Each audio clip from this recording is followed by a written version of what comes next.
Praise the lord. ప్రభువైన యేసుక్రీస్తు నామములో మీ అందరికీ కూడా శుభాభివందనాలు తెలియజేస్తూ ఉన్నాం.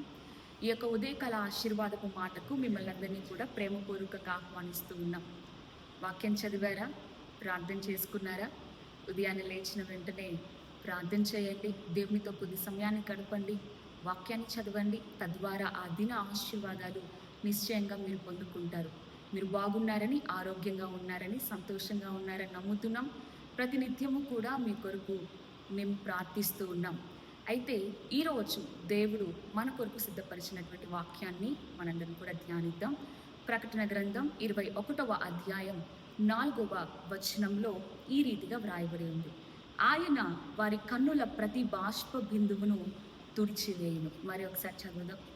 ఆయన వారి కన్నుల ప్రతి బాష్ప బిందువును తుడిచివేయును.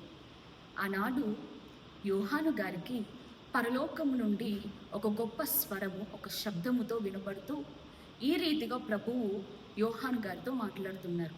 ఏమనంటే, ఆయన వారి కన్నుల నుండి ప్రతి బాష్ప బిందువును తుడిచివేయును. ఆమేన్. ఈ మాట మీరు నమ్ముతున్నారా? అవును, మన జీవితంలో ఎన్నోసార్లు కన్నీరు విడిచి ఉంటాం.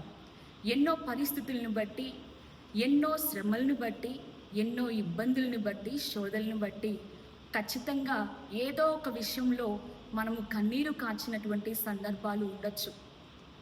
ఎన్నోసార్లు నువ్వు ప్రార్థన చేస్తూ మోకరించి కన్నీటితో ఎన్నోసార్లు నువ్వు ఏడుస్తూ నీ యొక్క భర్త విషయంలోనో, నీ భార్య విషయంలోనో, నీ కుమార్తె విషయంలోనో, నీ కుమారుని విషయంలోనో, లేకపోతే బంధువుల విషయంలోనో ఎవరో ఏదో నీతో అంటున్నారని, నీ గురించి వ్యతిరేకంగా మాట్లాడుతున్నారని, నిందలు వేస్తున్నారని, రకరకాలుగా మాట్లాడుతున్నారని ఒక కన్నీటితో, దుఃఖముతో, భారముతో దేవుని సన్నిధిలో ఏడ్చి ఉంటావు. ఎన్ని సంవత్సరాల నుంచి నువ్వు కన్నీరు కారుస్తున్నా, ఎంతగా ఏడుస్తున్నా, ఎంతగా ప్రార్థన చేస్తున్నా ఇంకా సమాధానం రావట్లేదని, ఇంకా జవాబు రావట్లేదని నువ్వు దిగులు చెందుతూ, కలవరపడుతూ, భయపడుతూ కన్నీరు కారుస్తున్నావేమో. ఈరోజు దేవుడు నీతోనే మాట్లాడుతున్నాడు. ఆయన ఏమంటున్నాడో తెలుసా? ఆయన నీ కన్నుల నుండి వస్తున్న ప్రతి బాష్ప బిందువును తుడిచివేయబోతున్నాడు. నీ కన్నీటినంతా తుడిచివేయబోతూ ఉన్నాడు. ఆయన నీకు సంతోషాన్ని ఇవ్వబోతూ ఉన్నాడు.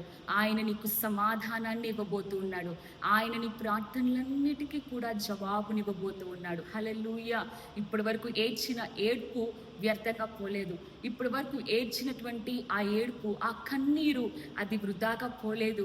దేవుడు నిశ్చయంగా మన కన్నీటిని తుడిచేటువంటి దేవుడు, మన కన్నీటిని చూచేటువంటి దేవుడు. ఆయన పాదాల యొద్ద కన్నీరు కాచే వారిని దాటిపోయే దేవుడు కాదు. హల్లెలూయా. ఈరోజు నీ కన్నీటిని ఆయన తుడిచివేయబోతూ ఉన్నాడు. ఒక సేవకుడు, సెయింట్ బెర్నార్డ్ అనేటువంటి ఒక సేవకుడు తెలియజేసినటువంటి ఒక అద్భుతమైనటువంటి మాట ఏంటి అని అంటే, the tears of the humble pierces the heaven అని చాలా అద్భుతమైన, చాలా శక్తివంతమైనటువంటి మాట పలికాడు. అది తెలుగులో ఈ విధంగా ఉంది: దీనుల యొక్క ఆ కన్నీరంట పరలోకాన్ని ఛేదిస్తుందంట. మరొకసారి చెప్తాను, దీనుల యొక్క కన్నీళ్ళు పరలోకాన్ని ఛేదిస్తాయి. నిజంగా ఈ మాట నేను వినినప్పుడు నిశ్చయంగా అసలు నా హృదయానికి ఎంతో సంతోషాన్ని కలిగించింది. నిజంగా మన యొక్క కన్నీరు పరలోకాన్ని ఛేదించేటువంటి శక్తివంతమైనది. కాబట్టి నువ్వు ఎప్పుడు దిగులు పడద్దు. ఆ కన్నీరు పరలోకాన్ని ఛేదిస్తున్నాయి. ఆ కన్నీరు దేవుని రాజ్యాన్ని ఛేదిస్తూ ఉన్నాయి. నిశ్చయంగా దేవుడు నీ కన్నీటిని దాటిపోక ఆయన నీ కన్నీటిని తుడిచివేయును గాక. ఆయన నీ యొక్క ఏడుపుకు ముగింపు పలుకును గాక. ఈరోజు దేవుడు నిన్ను బలపరుస్తూ, ధైర్యపరుస్తూ ఈ వాగ్దానాన్ని ఇస్తున్నాడు. ఆయన వారి కన్నుల నుండి వచ్చు ప్రతి బాష్ప బిందువును తుడిచివేయును. ఈ మాట పట్టుకొని ఈరోజు గనక మనం ప్రార్థించిన ఎడల నిశ్చయంగా విశ్వాసంతో, నమ్మకంతో ఉండండి. దేవుని వాగ్దానాలు అవి నిశ్చయమైనవి, అవి ఖచ్చితమైనవి. దేవుడు ఆ వాగ్దానాన్ని నెరవేరుస్తాడు. మీరు ఓపికతో, మీరు ఓర్పు కలిగి ఆయన వాగ్దానం పట్టుకొని ఉండండి. నిశ్చయంగా నీ కన్నిటిని నాట్యంగా మార్చబోతూ ఉన్నాడు. నీ కన్నిటిని ఆయన ఆనందంగా మార్చబోతూ ఉన్నాడు. నీ కన్నిటిని ఆయన గొప్ప సంతోషంగా మార్చబోతూ ఉన్నాడు. నాతో కలిసి ప్రార్థనలో ఏకీభవించండి. పరిశుద్ధుడా, ప్రేమ కలిగిన తండ్రి, నీకు కృతజ్ఞతాస్తుతులు చెల్లిస్తున్నామయ్యా. నీ మాట నిశ్చయంగా చాలా బలమైనది ప్రభా. నీ మాట ఆదరించగలిగింది. నీ మాట ధైర్యపరచగలిగింది. అవును ప్రభా, అయ్యా నువ్వు మా కన్నీళ్లను తుడిచివేస్తావని, ప్రతి బాష్ప బిందును తుడిచివేస్తావని, అయ్యా నువ్వు మాట్లాడిన ప్రతి మాటను బట్టి నీకు వందనాలు చెల్లిస్తున్నాం. అయ్యా నీ బిడ్డలు కార్చిన ప్రతి కన్నీరు తుడిచివేయమని ప్రార్థిస్తున్నామయ్యా. తండ్రి, ఏ విషయం బట్టి కన్నీరు కార్చారో, ఏ విషయము బట్టి దుఃఖపడుతూ వచ్చారో, యేసు నామములో ఆ కన్నీరంతా కూడా సంతోషముగా, ఆనంద బాష్పములుగా మార్చబడును గాకనైనా. ఈ దినమంతా నీ బిడ్డలకు తోడుగా ఉండి నడిపించమని యేసుక్రీస్తు దివ్యమైన నామంలో అడిగి వేడుకొని ప్రార్థిస్తున్నాం తండ్రి. ఆమేన్. ఆమేన్.